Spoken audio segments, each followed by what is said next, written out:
आगे move on करें तो हमारे पास आ जाता है चैप्टर नंबर 16 जो कि लंग्स का है। लंग्स वाले चैप्टर में अगर देखें तो हमारे पास सबसे पहले आपको टेबल इसमें है structures related to the mediastinal surfaces of lungs. ठीक है, ये टेबल ही उसने दिया हुआ है स्टार्टिंग में, तो आप लोगों ने वही रीड कर लेना। बाकी जो उसने वो सरफेस मार्किंग वगैरह के हवाले से है और उसके फीचर्स वगैरह किस तरह से हैं, कहाँ कहाँ पे लोकेट होते हैं, ऑरिफिस वगैरह के बारे में है, तो वो आप लोग चाहे अभी छोड़ दीजिएगा। जो टेबल है ना स्ट्रक्चर रिलेटेड टू मेडिएस्नल सर्फेसिस, वो आपको पता हो, वाइवा वगैरह में पूछ लेते हैं। इसके अलावा इधर से रूट ऑफ लंग का पता हो,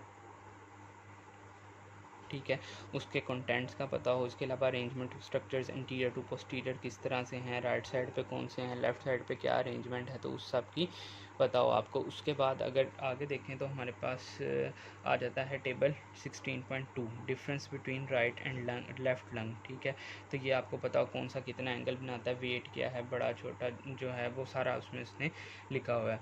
उसके बाद नेक्स्ट आगे मूव ऑन करें तो इसकी लिम्फेटिक ड्रेनेज। ठीक है, वैसे तो आपको ऑर्गन्स की ब्लड सप्लाई नर्व सप्लाई पता हो सबकी, लेकिन इसकी जो है ना स्पेशली लिम्फेटिक ड्रेनेज आप लोगों ने नहीं छोड़नी। पास पेपर्स में भी उसने पूछी हुई है। लिम्फेटिक ड्रेनेज दो ग्रुप्स होते हैं, सुपरफिशियल और डीप वेन्स, और फिर वो किस तरह से ड्रेन करती हैं, तो वो सारा आपको पता हो। नेक्स्ट इसके बाद आ जाएँ तो हमारे पास जो इस चैप्टर का मोस्ट इंपॉर्टेंट क्वेश्चन है that is bronchopulmonary segments. Bronchopulmonary segment से इस चैप्टर का एक बहुत इंपॉर्टेंट क्वेश्चन है। ठीक है, चंद एक मैं आपको जब सारी मार्किंग करवा दूंगा तो मैं आपको बताऊंगा कि कौन से सबसे ज़्यादा इंपॉर्टेंट क्वेश्चन है। तो ये भी उनमें से एक क्वेश्चन है जो हमारे पास पेपर में पूछा जाता है अलॉन्ग विद इट्स डायाग्राम। ठीक है, ये आप लोगों ने डायाग्राम ड्रा करनी के राइट लंग में ये होते हैं और लेफ्ट लंग में ये ब्रोंकोपल्मोनरी सेगमेंट होते हैं। क्लिनिकल्स हैं जो बाकी इस चैप्टर के वो इंपॉर्टेंट हैं, स्पेशली पूछ लेता है कि कोई भी फॉरेन पार्टिकल है तो वो कौन से ब्रोंकोपल्मोनरी सेगमेंट में लॉस्ट करेगा। ठीक है, और उसकी क्या क्लिनिकल सिग्निफिकेंस है, तो इसके जो क्लिनिकल्स हैं ना वो आप लोगों ने अच्छे से कर लेने हैं। नेक्स्ट आगे मूव ऑन करें तो हमारे पास आ जाता है चैप्टर नंबर 17 मेडिएस्टम वाला, one of the most important chapters of thorax. ठीक है, ये आप लोगों ने ऑलमोस्ट कंप्लीट ही करना है बीडी से, स्पेशली जितने भी मेडिएस्टम हैं उनकी बाउंड्रीज और उनके कंटेंट्स। ठीक है, वो आपको फिंगर टिप्स पे हों, रिटर्न में आ जाते हैं, रिटर्न में ना आए तो एमसीक्यूज बेशुमार बने होते हैं, वाइवाज में पूछते हैं, तो ये आप लोगों ने अच्छे से करने हैं। ठीक है, इसमें पोस्टीरियर मेडिएस्टम मोस्टली पूछ लेते हैं, लेकिन सारे ही आने चाहिए, कोई हार्ड एंड फास्ट रूल नहीं है, हर एग्जामिनर का अपना फेवरेट है, लेकिन ये मेडिएस्टम सारे एग्जामिनर्स ही पूछते हैं। ठीक है, नेक्स्ट आगे अगर देखें, इसके अलावा इसमें मेडिएस्टल सिंड्रोम है उसका भी आपको पता हो, मेडिएस्टल सिंड्रोम। उसके बाद नेक्स्ट आगे अगर हम मूव ऑन करें तो chapter number 18 heart and pericardium, one of the longest chapter, जो कि बच्चे देख के घबरा जाते हैं और समझ नहीं आती कि इसमें से करना क्या है हमने। तो सबसे पहले तो जो पेरिकार्डियम वाला पोर्शन है ना इसमें, वो आप लोगों ने कंप्लीट एक दफ़ा रीड दे लेना है। वो आप लोग रीड देंगे तो आपको समझ लग जाएगा, उसमें आपको उसकी लेयर्स का पता हो। ठीक है, इसके अलावा उसके साइनसिस का पता हो, ब्लड सप्लाई, नर्व सप्लाई, तो ये चंद इसमें से इंपॉर्टेंट क्वेश्चन है। ठीक है, स्पेशली साइनसिस वगैरह आप लोगों ने छोड़ने नहीं है, वो बच्चे समझते हैं कि शायद मतलब इंपॉर्टेंट नहीं है, लेकिन वो अक्सर एग्जामिनर्स पूछते हैं। ठीक है, इसके अलावा इसका एक क्लिनिकल है दैट इज़ कार्डिक टेम्पोनेट, बहुत इंपॉर्टेंट है। ठीक है, पूछ लेते हैं कि क्या होता है, और इसके अलावा इसमें भी वो हमारे पास फ्लूइड एक्यूमुलेट कर देते हैं दी पेरिकार्डियल कैविटी, और उसको फिर क्यों वो जो है पंक्चर किस इंटरकोस्टल स्पेस में करते हैं और किस तरह से निकालते हैं, तो वो आप लोगों ने देख लेना इसका प्रोसीजर। ठीक है, नेक्स्ट अब हम आते हैं कि हार्ट वाला जो इसका पोर्शन था, पेरिकार्डियम में से तो छोटा सा है, 2 पेजेस हैं, वो आप लोगों ने रीड दे देने। अब हार्ट में से क्या करना है, हार्ट के ना सबसे पहले फीचर्स उसने लिखे हैं कुछ, मतलब फोसा वैलिस वगैरह, राइट एट्रियम, लेफ्ट एट्रियम। ठीक है, इसके अलावा राइट वेंट्रिकल, लेफ्ट वेंट्रिकल, इनके फीचर्स एंड डिटेल में सारे उसने बताए हैं। इंटर एट्रियल सेप्टम, ठीक है, इसके अलावा इंटर वेंट्रिकुलर सेप्टम्स, तो वो सारे फीचर्स वगैरह हैं, तो वो ऑस्पी में मतलब पूछे जाते हैं। ठीक है, तो वो आपके कॉलेजेस में जो मॉडल अवेलेबल है उसके अकॉर्डिंग आप लोगों ने सारे फीचर्स देख लेने हैं। ठीक है, बाकी रिटर्न में ऐसा इधर से फीचर्स में तो कुछ नहीं आएगा, लेकिन इसकी जो आर्टरीज है ना, समझ लें अगर मेरे नज़दीक देखें तो पूरे थॉरक्स का ना सबसे ज़्यादा इम्पोर्टेंट क्वेश्चन है क्रोनरी आर्टरीज, यानी आर्टरीज ऑफ हार्ट।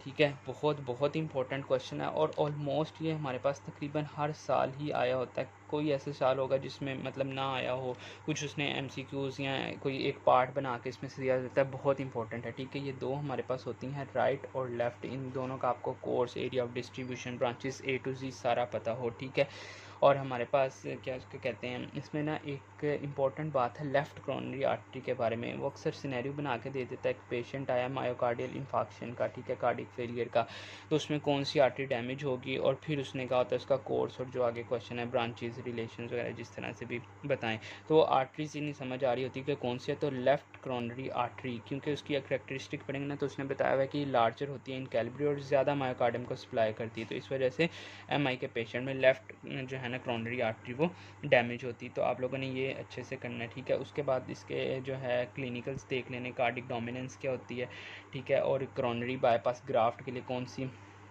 जो है वो हमारे पास वेन्स और आर्टरीज यूज्ड होती हैं, तो वो आप लोग को पता हो, ठीक है। ये क्लिनिकल वगैरह में पूछ लेते हैं। इसके अलावा जो इसकी वेन्स हैं कौन कौन सी होती हैं, कहाँ कहाँ पे ड्रेन करती हैं, उनका पता हो, इम्पोर्टेंट है। और इसके अलावा जो प्लेक्सिस है, कार्डिक प्लेक्सिस होते हैं, दो सुपरफिशियल और डीप कार्डिक प्लेक्सिस, ये किस तरह से ड्रा भी आपको करने जाने चाहिए और इसमें कौन कौन सी वेन्स इन्वॉल्व हैं। तो ये फिगर 18.30 में ड्रा भी हुआ है, ये आप लोगों ने उधर से देख लेना है। नेक्स्ट मूव ऑन करें तो हमारे पास आ जाता है चैप्टर नंबर 19, ठीक है। चैप्टर नंबर 19 जो है इतना इंपॉर्टेंट नहीं है, तो क्योंकि आर्टरीज और वेन्स वगैरह के हवाले से है, तो इसमें आपको सिर्फ जो चीज़ पता होना, ब्रांचेस और ट्रिब्यूटरीज पता हों, ठीक है, जितनी भी आर्टरीज और वेन्स हैं, स्पेशली सुपीरियर वेना कैवा की ascending thoracic aorta, descending thoracic aorta, तो ये सारा आपको मतलब अच्छे से पता हो, ट्रिब्यूटरीज वगैरह। उसके बाद उसमें क्लिनिकल जिसके दिए हुए सुपीरियर वेना कैवा की ब्लॉकेज के, ठीक है, वो पूछ लेता है कि above the entry of azygos vein block हो जाए तो क्या रूट होगा, हार्ट को सप्लाई किस तरह जाएगी, below the entry of azygos vein अगर ब्लॉकेज हो जाए सुपीरियर वेना कैवा की तो किस तरह से जाएगा, वो आप लोगों ने अच्छे से देख लेना। बाकी क्लिनिकल्स देख लेना, डक्टस आर्टियोटस, पेटेंट डक्टस आर्टियोटस, इस तरह के। बाकी इसमें ब्रांचेस ही ज़्यादा पूछते हैं वाइवास वगैरह में, ठीक है। उसके बाद चैप्टर नंबर 20 अगर देखें तो चैप्टर नंबर 20 जो है इसमें भी चंद एक क्वेश्चन है इंपॉर्टेंट, बाकी इतना ज़्यादा इंपॉर्टेंट चैप्टर नहीं है, लेकिन जो इंपॉर्टेंट है वो आप लोगों ने अच्छे से करने हैं। इसोफिजियल कंस्ट्रिक्शन से, ठीक है, वाइवास में तो लास्ट में ही पूछते हैं कौन सी 4 साइट्स हैं जहाँ पे ये कंस्ट्रिक्शंस होती हैं, ठीक है। इसके अलावा जो दूसरा इंपॉर्टेंट क्वेश्चन है दैट इज़ थोरेसिक डक्ट, ठीक है, इसका आपको कोर्स पता हो एटलीस्ट, ठीक है। फिगर इसका ड्रा करना ऐसे चाहना तो नहीं चाहिए, लेकिन मतलब कुछ टीचर्स पूछ लेते हैं, ठीक है, स्टेज में स्पेशली ना इस तरह के क्वेश्चन आ जाते हैं, तो ये आप लोगों ने देख लेना। इसके अलावा ट्रिब्यूटरीज वगैरह क्या है तो वो आपको पता हो, ठीक है। इसके अलावा जो है ये यहाँ पे आपका कंप्लीट हो जाता है। सरफेस मार्किंग जो बचती है जहाँ तक, तो वहाँ जो थॉरक्स में है वो हार्ट, लंग्स या प्लूरा वगैरह इन्हीं की पूछ लेते हैं। पैराइटल प्लूरा ड्रा करें या विसरल प्लूरा किस तरह से आप मतलब करेंगे सरफेस मार्किंग, तो वो ये इन 2-3 चीज़ें यही पूछते हैं। इसके अलावा इतना आर्टरीज वगैरह की मतलब चंद एक ही है, लेकिन वो आप लोगों को नहीं, मेजर आपको इसी का पता हो, ठीक है। कोई मसला हो तो आप पूछ सकते हैं। Thank you so much.